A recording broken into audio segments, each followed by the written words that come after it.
Ladies and gentlemen, welcome to another Football Lockdown Extra, and this time we are joined by the host of La Liga TV, Semra Hunter. La Liga is of course one of the most important leagues in Europe, and after Sky failed to renew their licence a few years ago, as far as UK viewers were concerned, it was very difficult to get a grip on when and where they could see their favourite La Liga teams play, and it even spent some time on ITV4 early last season. However, the recent emergence of a dedicated La Liga channel, inventively called La Liga TV, means that arguably the greatest league in the world now has a home for all of their English-speaking regions, and Semra is at the forefront of that coverage. Before we go into the interview, I just want to say a big thank you to Semra, who gave up some of her spare time to talk to myself, and she goes on to discuss how she became part of La Liga TV, her thoughts on being a female in a male-dominated industry in both broadcasting and football itself, whilst also giving us a great behind-the-scenes look of what happens in the studio, both before, during and after a game. And we end on Semra explaining just what makes La Liga so unique and special. Don't forget, if you want more exclusive interviews just like this one, make sure you subscribe to Football Lockdown on your favourite podcast service of choice.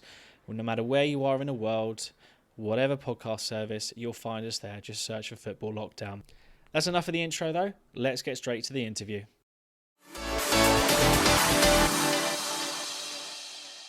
I'm delighted today to be joined by the presenter of La Liga TV, Semra Hunter. Thank you very much for joining us. Thank you very much for having me. Correct me if I'm wrong, but you're based in Spain. Correct. I wanted to touch on just quickly before we get into the football and La Liga TV talk. What's lockdown life been like over in Spain? Because I've got the impression it's a bit different to what it's been like here in England. I get the same impression that it has been quite different to what you've been experiencing over in England. It was pretty strict for about 2 months, especially if you were based in Madrid or based in Barcelona, which is where I am. We weren't allowed to leave the house other than going to the supermarket, or if you needed to buy cigarettes to the tobacco shop, which apparently is very important for people who smoke. Going to the pharmacy, walking your dog, and I think that's about it, unless you needed to go to the hospital. Otherwise, we were under strict orders to stay home, which I think was the right call to make, because the cases were getting really out of hand really quickly over here in Spain. After Italy, we were basically a week behind whatever was happening in Italy. So cases were spiking very quickly over here, and there was a very large rate of contagion, I guess.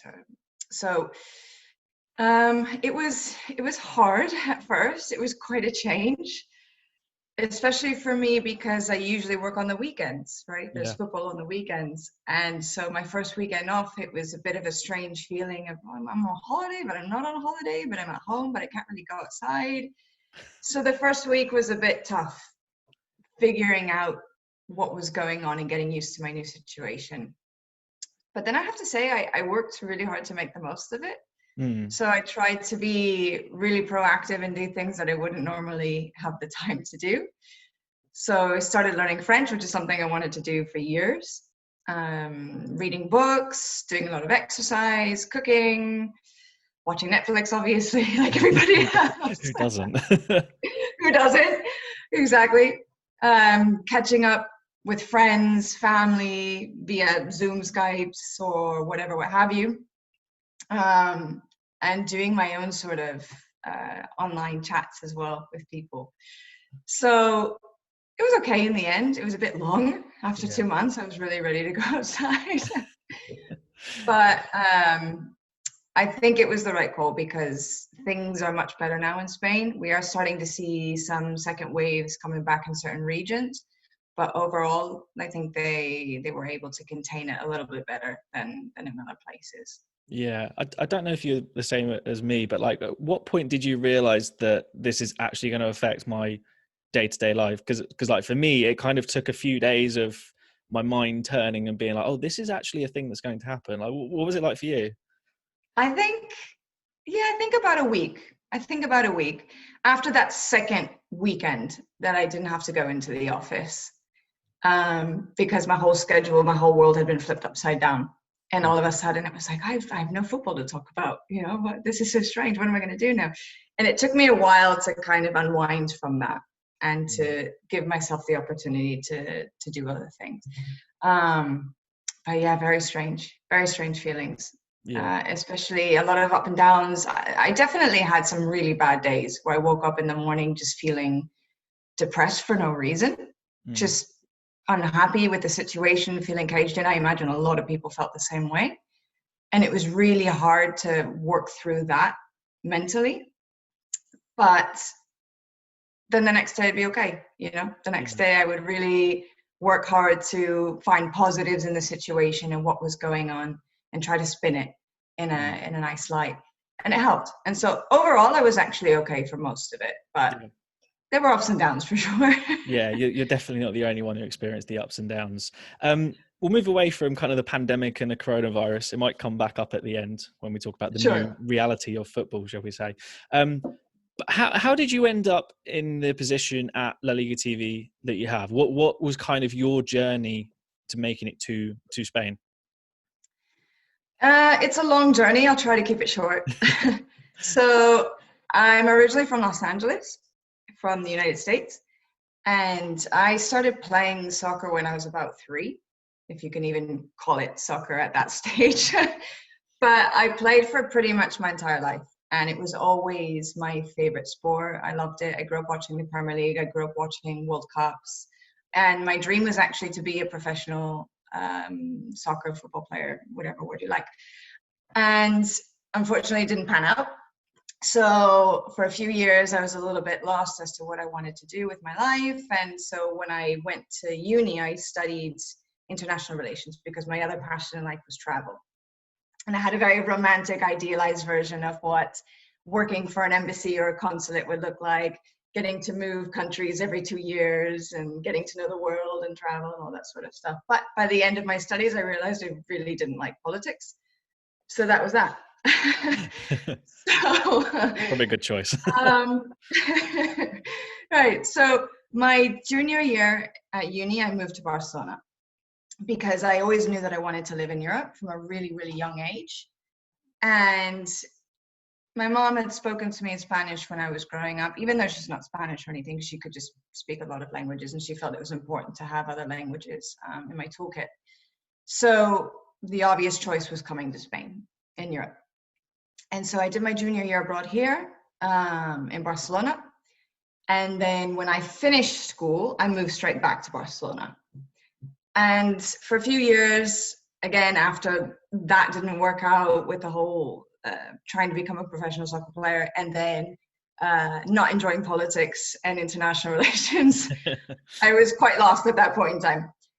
And so for a few years, I was teaching English, trying to sort out what I wanted to do next. I thought about doing a master's in international business. And then one day it was really my mom who planted a seed and said, my parents love sports. They're big sports fanatics. And they watch a lot of NFL and a lot of American sports, obviously. And she said, you'd make a great sideline reporter. It's a great combination of sport and travel. And I thought, wow, it's, light bulb moment. This is a great idea. So I started looking for master's programs in Europe for sports journalism, specifically, because I knew that's what I wanted to do. And I found one in Madrid, so I was accepted to the program. I moved to Madrid for a year. I did my master's, and then while I was there towards the end, I was able to get an internship with Al Jazeera Sport at the same time that beIN Sports was popping up around the world. And really shortly after that, they caught wind of me at Real Madrid TV, and they rang me up and they said, we've heard about you, we're interested, we have a spot open, come in for a chat. So it took about a month of interviews and trials and everything, and then they hired me. So I was there for 2.5 years, and that was my real first job, let's say. I was very green. I basically learned everything while I was there. Starting out as a reporter, then working my way up to a presenter in the studio. From there, I went to Turkey for 2 years, and I had a job as a sports anchor and correspondent. So whenever I was in Istanbul, which is where I was based, I was in the studio hosting a half an hour daily sports show. And if I wasn't in Istanbul, I was on the road. And I was on the road a lot, which honestly was great. It was like a dream job. It was brilliant. I got to go to so many countries and places I never would have gone to otherwise if they hadn't sent me I got to cover a lot of really interesting sports and meet a lot of fascinating characters in the sports world. If it hadn't been for that job, it never would have happened.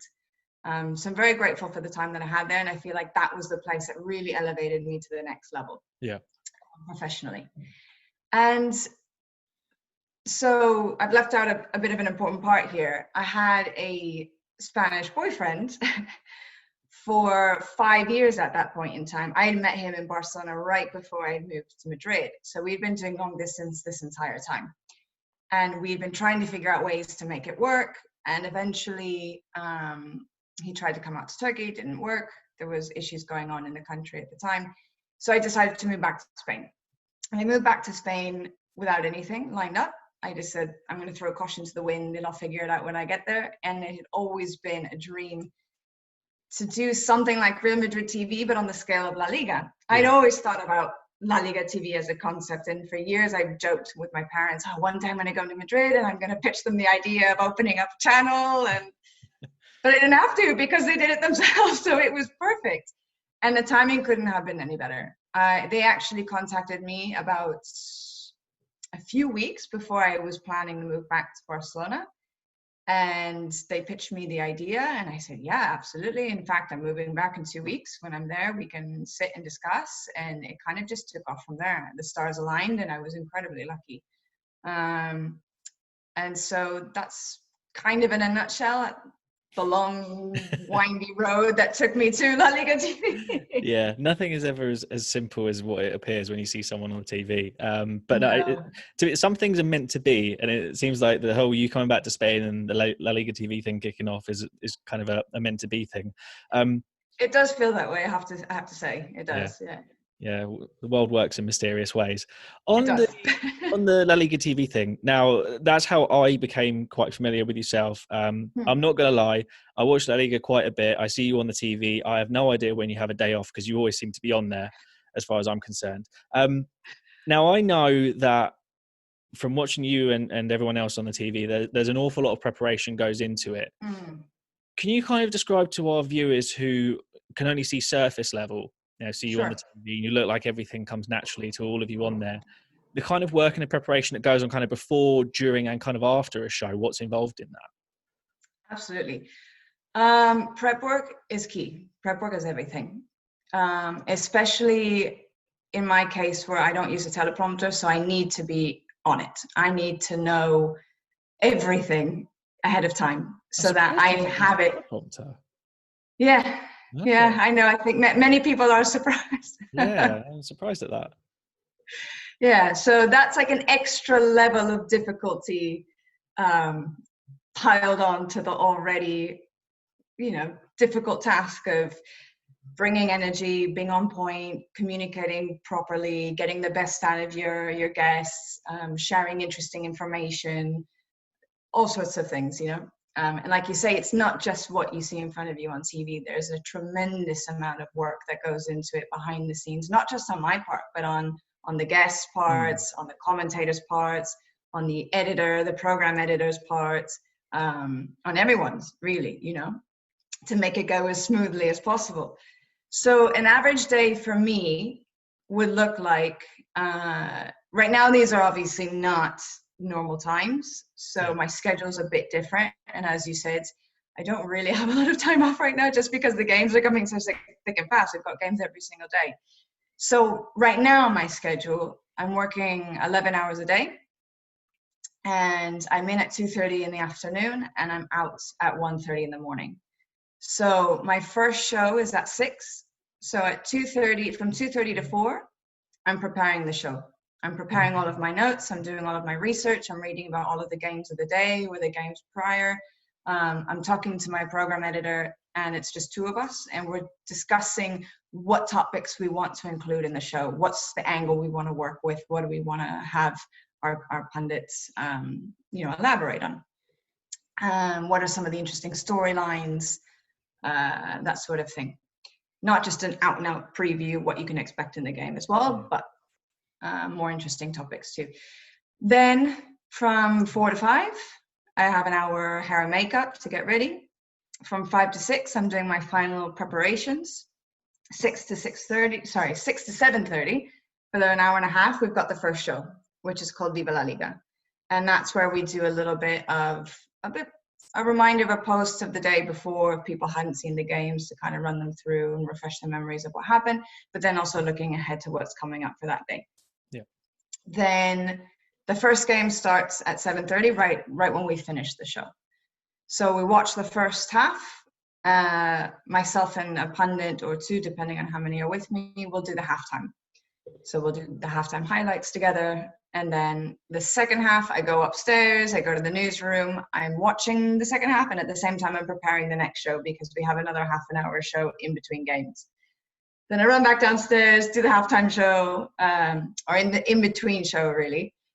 Then again, watch the first half, do the highlights. Second half, go upstairs, keep an eye on the second half of the game, but prepare the post. And the post is an hour and a quarter long. So it's really intense. You're on it all day long, and it's tremendously. I mean, it's tiring. It's very tiring. You're getting those steps in, aren't you? Yeah, you don't really have a moment to pause and to take a break, but at the same time, you push through it because, in my case, I love what I do. I genuinely love La Liga. I love watching football, and I love being able to talk about it. And I have really wonderful guests and a brilliant team to work with, and they make life a lot easier and much more enjoyable. So, when I do finally get a day off, I just sleep through it and recover and then start all over again. But again, this is not the most usual schedule for me. It's much more compact and more condensed than during a regular season. During a regular season, Friday, Saturday, Sunday, there's games. But it's still a similar approach. You come in a few hours beforehand, you prepare for the show. But what I also do is, because it's 24/7, isn't it, football? Yeah. And I'm on Twitter a lot, and I'm reading a lot constantly, all day long, every single day, even my days off. Because I genuinely like to know. I'm curious. I'm interested as to what's going on in football. And that helps, because then I don't have to do so much preparation in the office, because a lot of it I've already got in my head. So. Yeah, I've started to be stuck to Twitter when I have to prepare the normal football lockdown show. So I to a lesser degree, I know that pain. I know that pain. So I wanted to touch in particular on the halftime segment, because I can imagine correct me if I'm wrong, that seems like the worst bit, because you have to watch the game, take your notes, and then you have, I know there's a 15-minute break, but chuck in ad breaks and all that kind of stuff. You have an extremely limited amount of time to get as much information or analysis across. Is that the difficult bit? Or does it naturally come to you? I think now it naturally comes to me. At first, it did take a bit of getting used to, because it is different. As you say, you only have about 4 or 5 minutes to cram in a lot of information. But the good news is that, in theory, whoever is watching us at halftime has presumably watched the first half of the game. Yeah. So they already have an idea of what's been going on. So we're there to try and help explain and analyze why certain things have happened, and try to offer something a little bit different to what the commentator has been discussing during the game, with a co-commentator, or if he's on his own.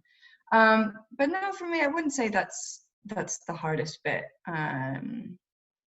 I'm not really sure what is anymore, if I'm honest. It just all flows together. It all kind of just rolls together in one at this point. So, but maybe if anything, it would be the very, very start of the show, of any show, just because you always, even though you've done it a lot of times, you still get a little bit of butterflies in your stomach, because you just want to make sure that it starts off as well as possible, and you don't want to make any mistakes.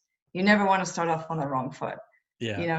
So you're always a little bit nervous right before the beginning of a show, but once you get it out of the way, then it's you relax into it, and it's okay. So for me, maybe that's the one moment that's the most difficult. Yeah. So I mean, on the normal football lockdown shows, kind of La Liga is kind of my thing, and I always praise you guys. I don't know if you're aware of the old UK back in the 90s. They had Italian football and Galazzo. You're aware of that, with James Richardson? So the highest. I've heard of it. Yeah. Yeah, so that was like a cultural phenomenon here. Like everyone watched Italian football back then, and the biggest praise that I've given you guys is that I feel like La Liga right now is having their Golazzo moment with you guys at La Liga TV. Well, thank you. It can't get any higher praise than that over here in the UK when it comes to things outside that Premier League bubble.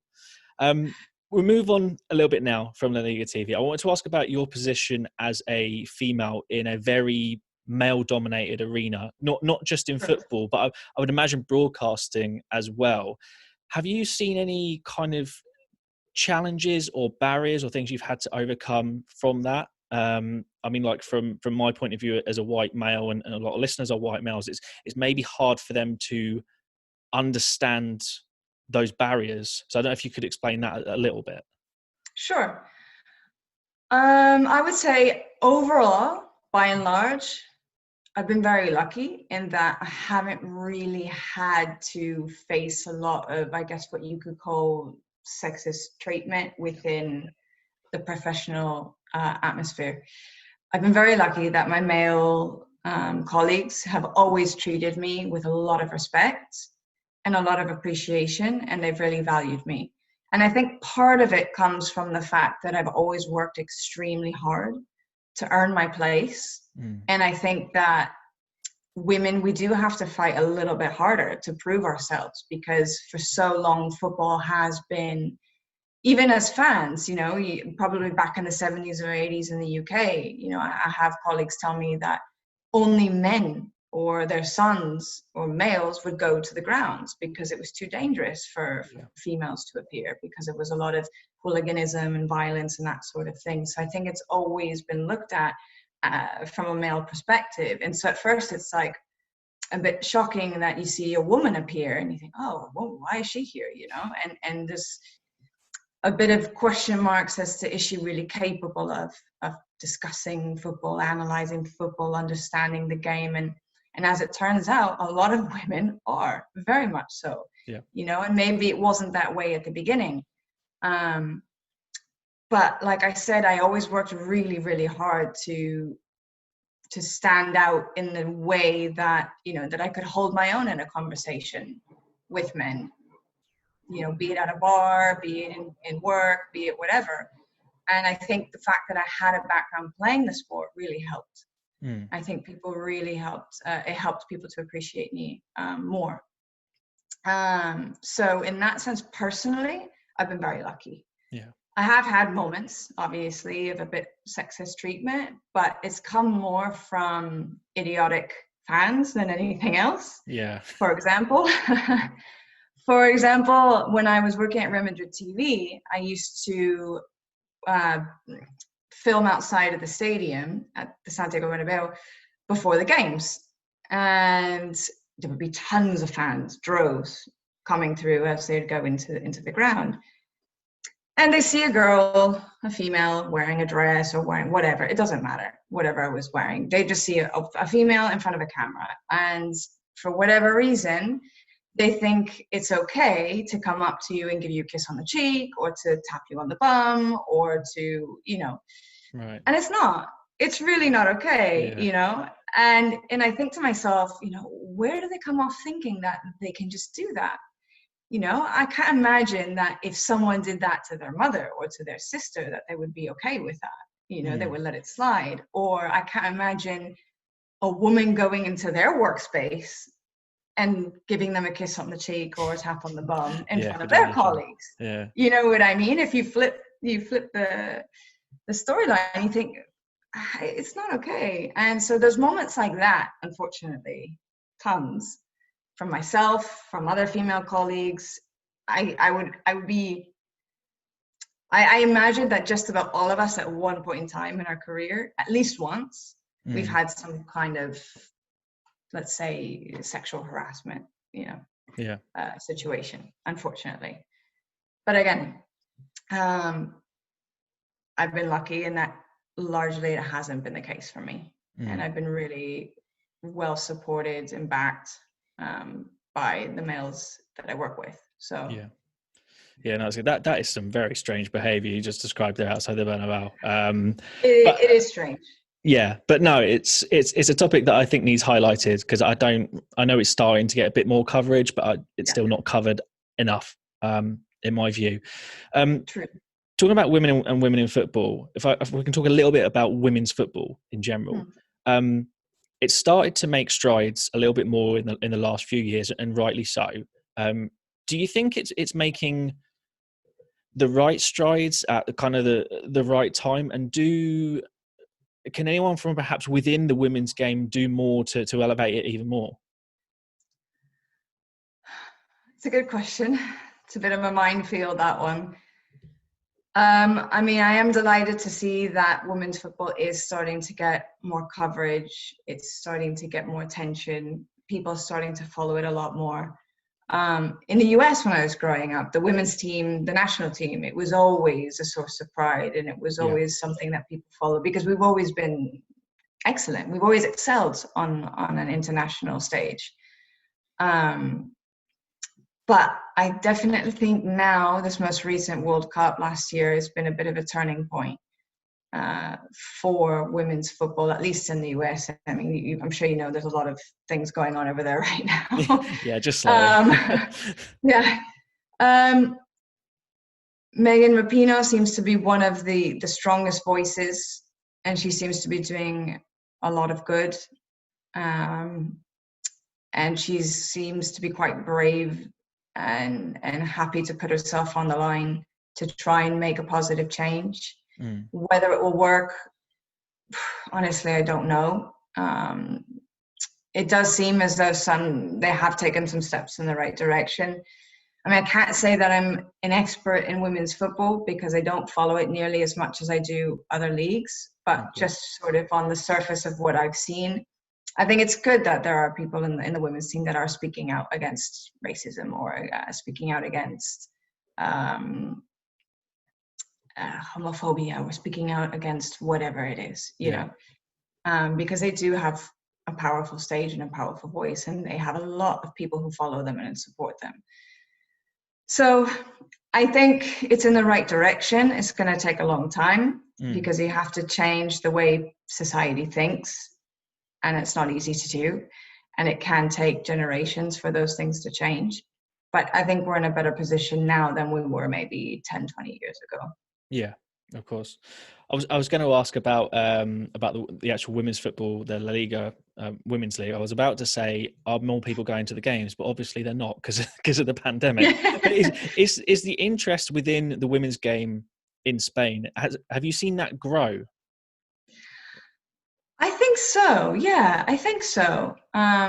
There's a lot of really good teams in Spain nowadays. When I moved out here about 12 years ago, whenever it was the first time, it was not a thing at all. It was almost like, I mean, there was a professional league, but no one knew about women's Mm. soccer or women's football really in Spain. And they thought it was strange that women played. And whenever I would tell Spanish people that I grew up playing, they were so shocked by it. They couldn't believe it. They were like, "What? This is a man's sport." You know what I mean? Wow. Yeah. But now it's really different. Now I definitely see people supporting women's teams a lot more. There was, I think it was the league final last season, that was played at the Wanda Metropolitano. I think it might have been Atletico Madrid Barcelona, which I think has 60,000 seats or something like that. And it was completely sold out. Yeah. It was completely filled to the brim, and it was brilliant to see that. There was so much support, and there were so many people who had turned up, and it was a historical record. Nobody, in terms of attendance, no other game in the women's in the history of the women's game here in Spain had ever had such a high attendance number, and that was great. So you definitely see that there is a lot of growth. And when it comes to the Women's Champions League, I think teams like Barcelona or Atletico Madrid, we're starting to see more Spanish clubs involved in getting farther and farther in Mm. and deeper into the competition, making it into the quarterfinals or into the semifinals. So the quality is also improving.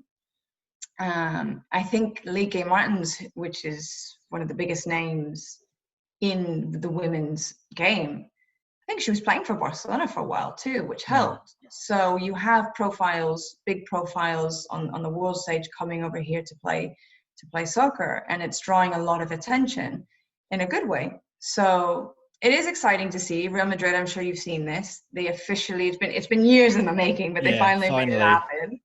Exactly. So they've now their first ever women's team in 118-year history. And that's brilliant too, because that's going to give a lot of visibility to the sport. So it's interesting. It's definitely developing, and it looks like it's going in a really good way and it's positive, and I think it's exciting to see. Yeah, I mean, I think Manchester United have only got their women's team, I think it was a couple of years ago. The good thing for me about women's football is I'm from Scotland and we actually qualify for tournaments, although we still go out in the first round, unfortunately. But we'll move on from my national team's woes. I have a very good friend who is Scottish, and he tends to be sort of the same tone. Yeah. So I can understand what you're going through. Yeah, thanks.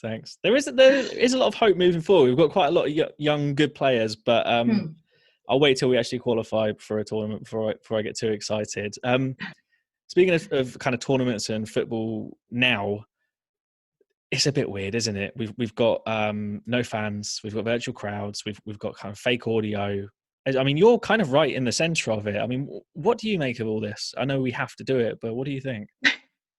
I am pleasantly surprised. I think it's better than I was expecting. It's not the same without fans, obviously. It doesn't come anywhere close. The game needs fans.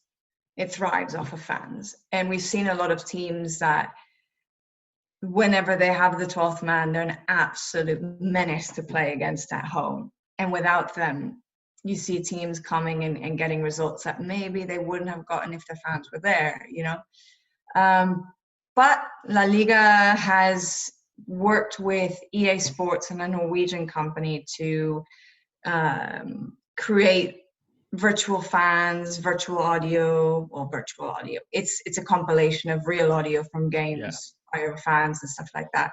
And basically there's a guy in the stands at the games who just pushes buttons and, you know, according to what's going on, you know, whether it's going to be cheers for a goal or if it's going to be, you know, boos for a miss or whatever, he tries to coordinate with what's going on in the pitch to make it feel like you have fans in the ground.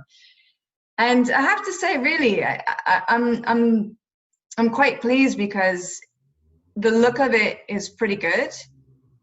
And the sound too, it does distract you. At times, I genuinely completely forget that there's no one even there. It's not until they pan to a close-up shot and you see that there's empty seats that you realize, oh yeah, that's right, there's nobody there. Yeah. But it's been okay. I know that it's divided opinion a lot. People either really love it or they really hate it. But for me, I have to say, I quite enjoy it. I think it's at least a nice initiative, nice to try something new. It's innovative. And it's a way to try and help fans feel as though, you know, the people are there when they're not. So. It's mind trickery, isn't it? Because it is. We spoke quite a bit on the show about it, and the general consensus seems to be that La Liga seems to have done it the best. Bundesliga was kind of bits and pieces. Premier League has only just started, but it's kind of not quite there. But the difference with La Liga is these virtual crowds. And I don't know, I can't quite get my head around whether I like it or not. I don't know. For me, it kind of depends on the game. I think some games are done a little bit better than others. The best game for me that stands out in my mind was Mallorca hosting Barcelona. I thought that the virtual crowd was so on point. It looked fabulous. It looked great. It almost looked really real. And the crowd noise too that they had pumped in was almost right on time with everything that was happening. So it felt a lot more real. Yeah. I've seen other games too where it hasn't been great, I'll be honest with you. Yeah. So, but yeah, overall, I'm a fan of it. I would rather there be real supporters in the stands for sure. But in their absence, I think it's okay. I do like the fact the game you've picked is the one where there was a fan who broke in.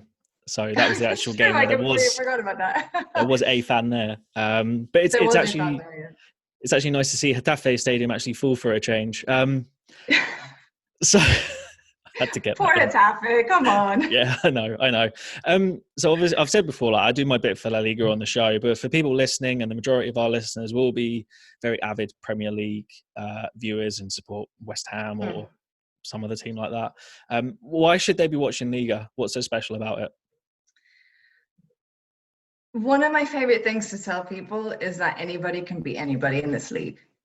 You can have a Leganés rock bottom, take on Barcelona, top of the table, and beat them at home. You can have Granada beat Barcelona at home. You could have Mallorca, also in the relegation zone at the time, beat Real Madrid at home. They just came up from second division, as did Granada. You have Osasuna, who have been punching above their weight as well all season long. I think they're 10th or 11th, 9th on the table now. They also just got promoted. And they, along with Granada, still have hopes of making it into a European competition. I don't think it will happen, but it's still possible. They've had an amazing season.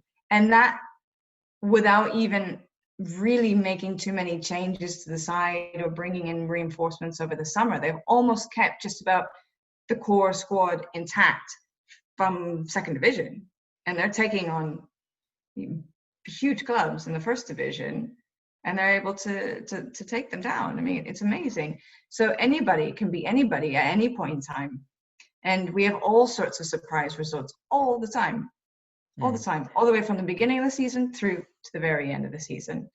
And last season, the relegation battle as well as the European battle went all the way down to the very last day. And this season, it looks like it's going to be the same. And even the title race, depending on the year, it's true that in the last few years, Barcelona kind of wrapped it up pretty early. But this year, even though it does look like it's going to go to Real Madrid in the end, they're only 4 points clear. Stuff can still happen. Surprises can still happen. I don't expect it to. They can drop points, but I still think inevitably they'll walk away with it. But at least it's keeping it entertaining. And I do think it will go down to maybe the second to last or last day of the season. Whereas other leagues across Europe, the Bundesliga, Bayern Munich have won, 7 in a row now. 8. And it pretty early on. Serie A, it's been Juventus, 8 in a row. France, PSG. The only real rival league is the Premier League, but even then it's more like the top 6 and then or the big 6 and then everybody else. And I don't think it's as common to see teams in the bottom half of the table beating teams in the top half of the table. I mean, you can probably correct me on that, but that's the feeling that I get. It's not as unpredictable, let's say, as La Liga is. I think it makes. Sorry, go ahead. Yeah, I was going to say, actually, we had a question on the show this week, asked us for the pros and cons of both the Premier League and La Liga. And obviously one of the things that comes up with the Premier League is, it's won by all these different clubs. Well, I actually looked at the stats, and until last week when Liverpool won it, they were the same. They were identical in the last 20 years. And the problem with the Premier League as well is, so obviously I support Celtic and I see the gap there where Celtic can beat teams 4-5-0. That never used to happen in the Premier League a few years ago. But now with Liverpool, Man City, they're starting to quite regularly beat teams 4 and 5-0. And there's a bit of a disbalance, if that's even a word, going on there that we don't see in Spain. It's like at the start of next season, who's going to be top 4 in La Liga? Well, I don't know. There's about 10 clubs. Exactly. And honestly, I think if this season hadn't stopped, we very well may have seen Getafe or Real Sociedad in the top 4. Because Atletico Madrid were not doing that well before the break. Sevilla were doing okay. They were doing well enough to be in the top 6. But it was nice to see other teams in there that we don't normally ever see. I mean, Getafe, really? I mean, we're talking about a club that has been around for maybe 20 years and historically hasn't been a very strong club. Under Bordalas, they have been unbelievable. Unbelievable. They could have finished in 4th last season on the very last day, and they just missed out, I think, by 2 points. On the very last day, they could have been in Champions League. And this season, they were well en route to do the same. When everybody is saying, at some points, they'll slip up at some point. And they weren't. They were right up there. And it was amazing. And same with Real Sociedad. Real Sociedad has one of the most exciting teams in the entire division. They play some really attractive, really fun football. and they can beat a lot of different teams. And they were well on track as well too to end up in the top 4. So you're right. It's always going to be Barca Madrid. Let's be honest. They're always going to be up there, probably first and second, unless they have an off year. But third and fourth, it's a gamble. It can be anybody's, turn to end up there, especially Valencia haven't had a great run of form the last few years. Even Athletic Club they've been a bit up and down as well too. So whenever those teams are in those kinds of states, it allows for other teams to flourish and to shine, which is nice. Because I think you're right. In the Premier League, you don't see that happen as often anymore. No, definitely not. I mean, Arsenal have completely dropped off, so it's almost like kind of a top 5. But back to kind of like La Liga, like we had a pre-show for La Liga a few weeks ago for it coming back, and I completely had written off Villarreal to challenge for the top 4, and they've hit a crazy run of form. I'm going to end on one final question because they absolutely confuse me. Betis, they've got such a good team. What on earth has been going on there? We're all asking ourselves the same question because it doesn't make sense. It really doesn't make sense. As you say, they've got an incredible squad. They've got a squad that was built to compete for a European place, just like Villarreal. So I am glad that Villarreal, I'm pleased that they have hit their stride just at the right time, because like you say, they were starting to go, they were slipping down the table at an alarming rate. They weren't playing very well at all this season. And they're another one with a tremendous squad that can compete every year for Europe. And now they are. And who knows, they may even be a dark horse to snatch up a Champions League spot by the end of the season. But Real Betis is very frustrating. It's very frustrating to watch because they've tried changing managers. That didn't work. They brought in Borja Iglesias, who was one of the, let's say, revelation stars of the campaign last season, scoring loads of goals for Espanyol. He led them to European competition with his manager, Ruby. Both of them were brought to Real Betis in the summer to take them back into Europe. Yeah. And it hasn't panned out. I think Borja Iglesias has scored maybe 3 goals all season. It's been really terrible for him. And things are just not clicking with the side. They can't seem to figure out a system that works for them. They can't seem to figure out a style of play that works for them. Ruby, I think, was trying to play with 4 at the back, that's not a team that is designed for that. They really are more of a 3 central defenders, with wing backs, 5 at the back if you want, kind of team that can play out of the back. But now they don't even look capable of doing that.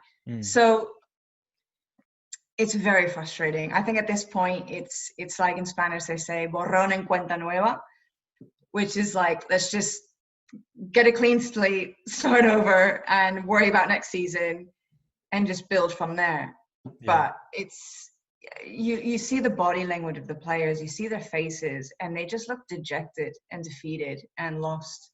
And I think even it's got to be psychological, because they have the talent, they have the quality to do so much better. Yeah.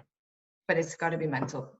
Definitely. Something is just not right there. So yeah, I think for any listeners who want to know more about it, just watch the last 10 minutes of Betis Granada, where it was 2-2. And Soldado nicked in with it looked like Betis were going to win that from 1-0 down. And then Soldado in the 90th minute, just broke their hearts again. Semra, as he does. Yeah, definitely. Thank you very much for joining us. Where can people find you on social media? You can find me on Twitter at Semra Hunter. So just my name. On Instagram as well, Semra_Hunter. Facebook. And even YouTube, if you want to fancy a look at some of my old work. That is up there for everyone's viewing pleasure. So yeah. That's great. And of course on La Liga TV, which is channel 435 on Sky here in the UK. I definitely recommend it. I'm suggesting Semra does as well. Thank you. And Premier Sports too, so you can have it online if you don't have Sky. There you go. Perfect. Semra, thank you very much for your time today. Thank you very much too. Ladies and gentlemen, thank you very much for listening to another episode of Football Lockdown. Please make sure that you subscribe to get more episodes of Football Lockdown with your podcast provider of choice, and also make sure that you give us a rating, preferably 5 stars, as that would really help us to boost the audience. And if we boost the audience, that means that we can do more stuff and get more shows out to you. Also, don't forget to follow us on social media. Search for us on Facebook, Twitter or Instagram, where we've got the pretty pictures on Instagram.